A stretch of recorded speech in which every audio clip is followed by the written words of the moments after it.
Hey guys, welcome back to the channel. Today I'm going to be going over a 9.0.2 Resto Shaman PvP guide. I'm going to be going over your talents, your PvP talents, your stat priority, your legendaries and covenant stuff, and some important rotation, just basic stuff on how to use your Riptide, your Unleash Life, and your healing spells effectively. So let's get right into it. Okay, let's go over the talents here. Your first tier, pretty much always you'll choose Unleash Life. It's better throughput.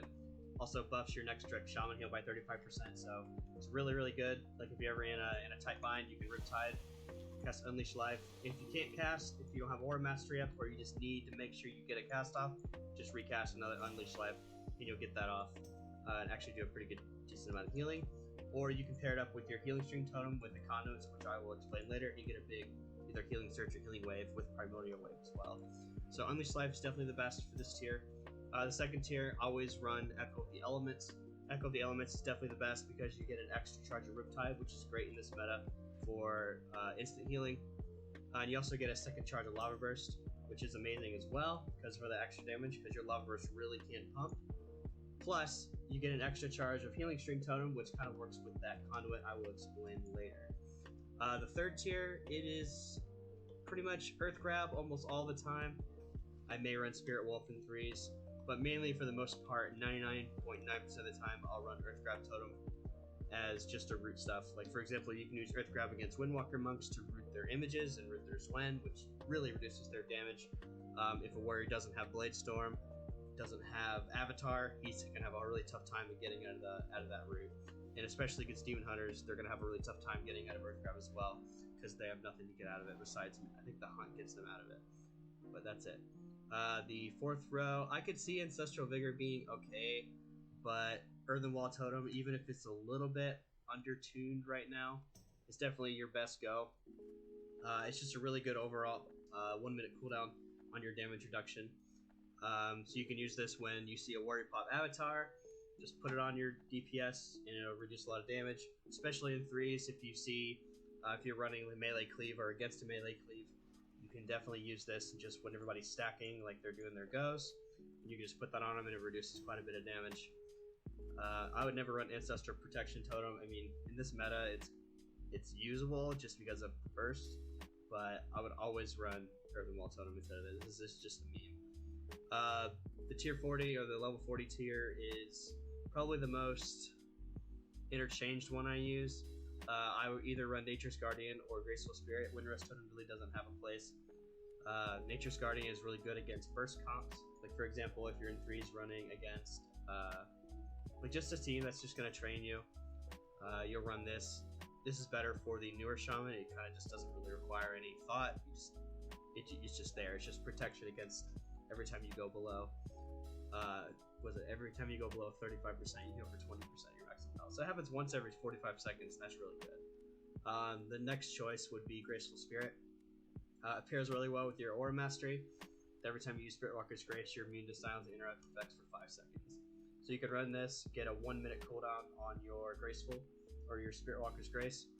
I run this in 2s a lot, but not really in 3s. But in 2s, it's really good for against like teams you know are going to try to lock you out a lot, against like Warlocks or against like Fire Mages. You can use this to get off hexes on them, stuff like that.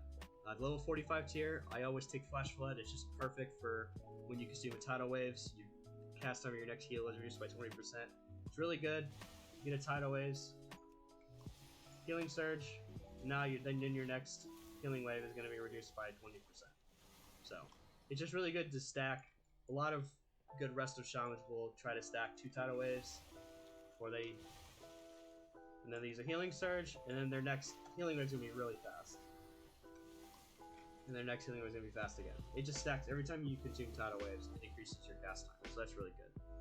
Level 50 tier is always Ascendance. Ascendance is an amazing cooldown. It's your big heal, it's your big, oh snap button, besides Spirit Link. So you'll use this if you are behind on healing, or if you know that, Spirit Link, you don't have Spirit Link, or Spirit Link's not going to really do anything. You'll cast Ascendance and it pops heals off of, basically the whole team for quite a chunk. So something that you can can learn from the Ascendants here. Let's say that this guy here is your teammate. If you're getting trained by a couple DPS and you know that you're gonna die, they don't have peels, maybe they're CC, you can LOS them and the Ascendant's heal will be all on you, so it'll heal you for a lot more if you're LOS of your teammates. And something to notice too with Ascendants is if you want to heal your teammates with the heal, you have to be within 20 yards of them. So that's just something to note with that. Okay, let's go into your PvP talents now. You will basically be locking in Grounding Totem at all times, and Ancestral Gift as well. Ancestral Gift is just really amazing, especially when paired with Graceful Spirit, where you have that Aura Mastery every minute or 2 minutes. If you don't run it, you're Nature's Guardian. You have that window of opportunity in which if you are in a big pinch and you need to heal and they don't have stuns to stop you, they don't have interrupts, you can pop through Walker's Grace and just get off the heals of whatever you need. Let's see here. Grounding Totem is definitely a lock-in for most games. The only time I wouldn't run Grounding Totem is if I was facing like something weird like triple DPS, double warrior, rogue, where they don't have any sort of things that Grounding Totem is used for. But most games you'll run Grounding because there's basically every healer you can ground something. Besides maybe Mistweaver, so maybe you run against like a Mistweaver double rogue or Mistweaver rogue in twos, Mistweaver warrior. You really don't need Grounding Totem because it really doesn't help too much. But most of the game you'll run Grounding Totem. Things to ground important are if you're facing a priest, always save your grounding for mind games. If you can ground the mind games, it's perfect. If you can shear it, that's fine too. If you don't have grounding up, because sometimes you have to use it on other things, like for example, using it on Combust to stop Combuscos, or using it on Convoke, But those are just 3 really important spells to use grounding with. Now the third talent choice is kind of interchangeable. It just depends on what you're running. You want to run Sky Fury sometimes if you're playing with like a Boomy or playing with a Shadow Priest or a Mage especially. This works really well with mages. So it just buffs all their crit by 20%. So it's just really amazing for mages especially because they get all crits on their Combust. Swirling Waves is something you can use if you think you're going to get trained, maybe against like mage rogue teams. Voodoo Mastery is really good for 2s. I mean, I guess it could be good for 3s if they don't have a Hex dispel, or if they only have 1 Hex dispel. So for example, maybe you're facing rogue mage paladin or rogue mage priest. You can run Voodoo Mastery if you're not going to focus the mage. So for example, you could shear the mage's polymorph so he can't lock you out. Make sure you're away from him so he can't DB you, and then just full hex him. And there's nothing they can do about it. He has to either sit that full hex, trinket it, or ice block it, which is good for you if you get any of those cooldowns. Electrocution is very good against Resto Druids as well. You can purge their hots and just really screw their day up. Let's see here. Spirit Link I'd never run. It's kind of a meme. It used to be good back in Legion, I believe. I think it was in the tournament, but it's just not worth it. Tidebringer is really good against AoE like spread pressure, like for example maybe Shadow Priest, Affliction Warlock. You can run Tidebringer to kind of keep yourself up. Tidebringer is an all-around okay choice in most games just because it is a fast heal. Like you do get some fast heals off with Chain Heal. I think if you need to get a fast heal, then you can run Tidebringer. Yeah, a lot faster. You can also run Spectre Recovery if you think you're going to get trained. Using that 10% additional buff is actually pretty good. It buffs you a lot, where you can actually get away from people a lot easier, even if you're slowed, because your Ghost Wolf can't be brought below 100%. So, in some cases, you can run Spectre Recovery if you're going to get trained by a melee cleave. I would never run Counter-Strike Totem. Counter-Strike Totem is also a meme. I mean, it would be okay. It doesn't say it here, but it does have a damage cap. So there is, if it didn't have a damage cap, maybe it'll be good because of the burst meta. Like, it'd be fun to, Rhett pops his wings, you pop Counter-Strike Totem, and he kills himself. Wouldn't that be nice, right? But no, that's not how it works. It has a damage cap. I'm not sure how much it is, but it's definitely a lot lower than it's just not worth running. Alright, for stat priority, you're going to want to go Intellect, Versatility, Mastery, Crit, Haste, in that order. Obviously, you're going to want as much versatility as possible. All the PvP gear has versatility on it. You're definitely going to want all the verse you can get for that damage decrease and also your healing buff. with your set bonus. If you get 2 PvP trinkets, you'll have 40% extra of that damage and healing benefit of versatility. Crit Strike isn't too bad. I mean, I have more crit now than I do for Mastery, which is an issue. I think for some reason Blizzard didn't add a lot of Verse Mastery mail pieces to the PvP vendor, so I don't have a weapon. I mean, there's just only like maybe 4 or 5 that I have that are Verse Mastery. But you're going to want to get as much Mastery as you can, and then crit, because crit isn't terrible because, you know, it works with your Mastery. If you have someone you're healing that has 10% health, and you get a crit healing surge on them, it's going to heal them for like 22k. Like, it's going to do a lot, especially with your sentence 2 that actually rolls off your Mastery as well. So you're going to want to go Verse Mastery crit. For your PvP trinkets for the set bonus I would definitely run the 2 PvP trinkets to increase your versatility. I run the PvP trinket and I run the Battle Master. The Battle Master is amazing for if you do get locked out, you can pop the Battle Master to keep yourself safe. Especially in this burst meta, I think Battle Master is definitely the best. For your enchants here, we're going to run Celestial Guidance just to kind of boost your intellect every now and then. You want to get as much verse sockets as you can, much gems. You run the plus 15 intellect on your wrist.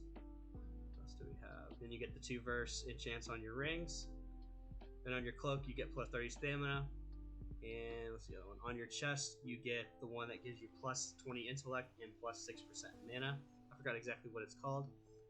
But that actually does work in Arena. I see I have 53,000 mana. It's actually really, really helpful, especially as an Archon, because you're so much better on mana than all the other healers, with maybe the exception of Mistweavers now, but I believe it's such a huge, huge benefit to have that. Now, as for Legendaries, I would go always with the Earthshield Legendary. It works really well with your Mastery, so if you have an Earthshield on somebody and they're getting low and you're CC'd, it still heals them. It's really amazing. It's also important to purge this off of other people when there's an Archon, because if they get in the CC, you just try to purge their Earthshield. So I would only go with this one. I don't think there's any other Legendaries that are worth going over this one. Maybe the Chain Heal one, but I don't think it's worth it, especially with how powerful Earthshield is right now. As your Covenant goes, Necrolord is definitely the best in slot right now because it gives you the Primordial Wave.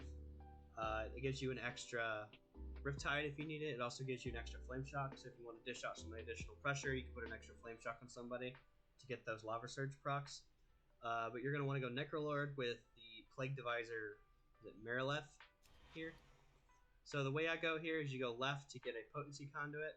This one's definitely the best because it kind of works with your Nature's Guardian. Every time you drop below a certain amount of health, you kind of heal or you gain a shield. I think you gain a shield with this one.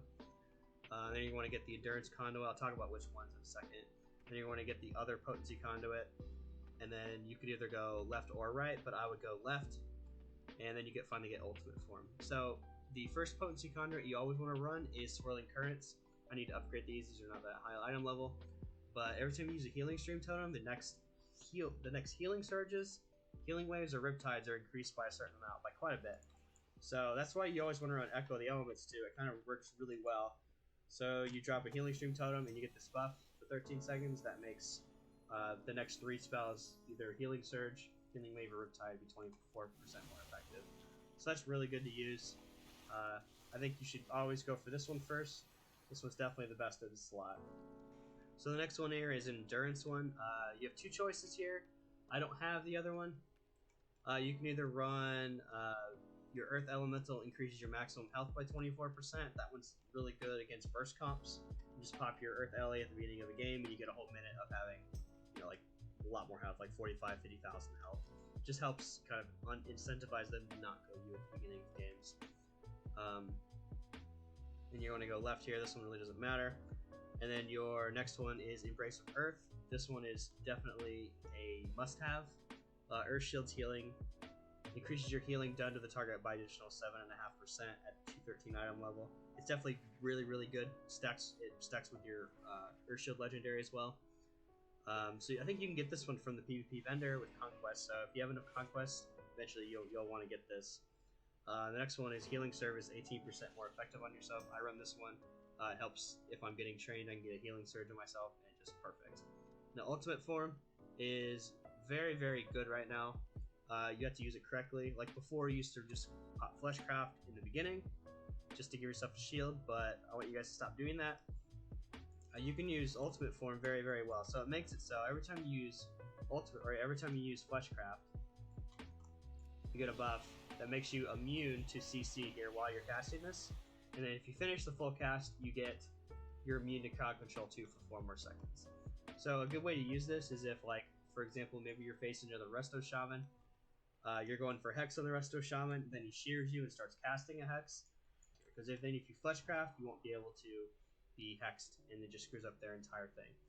So it's really useful against paladins as well. Like if the paladin's running at you for a Hodge, you drop grounding, and then he runs to it and kills it. You just pop Fleshcraft, and then he's just sitting there. Maybe he got Hodges into it, and he can't be CC'd, or maybe he waits it out, but he still has to wait it out. It's just really good to use if you know you're going to get CC'd. It's also good against priests if you use Tremor and they don't fall for it. You can use Fleshcraft on the second run when they run at you again and know they're going to get a fear. They think they're going to get a fear. You use Fleshcraft that way as well. But definitely Necrolord is the best. I tried to run Night Fae. It just doesn't compare to Primordial Wave. Primordial Wave is just so good for the instant heals. It gives you that extra Riptide. So definitely just always go Necrolord in my opinion. And lastly, we're going to talk about your healing rotation, how to use Riptide, how to use Unleash Life, how to use your Healing Stream Totem, and how to use Healing Wave, Healing Surge efficiently. So your basic rotation will just always be either Healing Stream Totem to buff your heals, Riptide, Unleash Life, into a Healing Surge. That would be your main rotation. Now, if you have Flash Flood up, or if you have Tidal Waves up, you can always use a Healing Wave instead. Healing Wave is way more efficient. It heals for more, and it costs less mana, but it has a slower cast. So if you have the Tidal Waves and the Flash Flood, you're always going to want to cast Healing Wave. It's just more efficient on mana. But if you don't have Tidal Waves up, if they're purging it, if you don't have Flash Flood up or something, you just want to get some heals out quick, you can always just spam Healing Surges. But always mix in your Riptides as much as you can to heal. And to make sure you always have a Healing Surge up. And a huge mistake I see a lot of Archons make is they stack. It doesn't stack the 3 stacks. Casting 2 of these overlapping is a huge mistake. That's something that you need to avoid.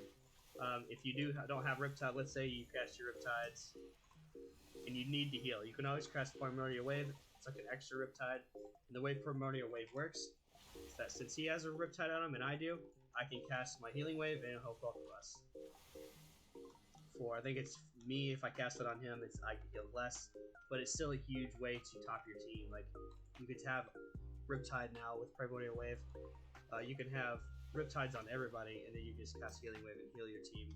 Not to full, but you can heal them for a pretty good amount, especially if you have Healing Stream Totem, the Healing Stream Totem buff up, and you have Unleash Life up. Alright, that's going to do it for this video, guys. Thanks for dropping by. I appreciate it. If you did like the video, make sure you hit the like button down below. If you would like to see more content, just hit the subscribe button just to be notified exactly when I release another video. I'm planning on releasing another video in the next week or two. Going to be involving some tips and tricks, just kind of mistakes that the other Resto Shamans making, especially at the low MMR. So check that out if you want to learn more from that.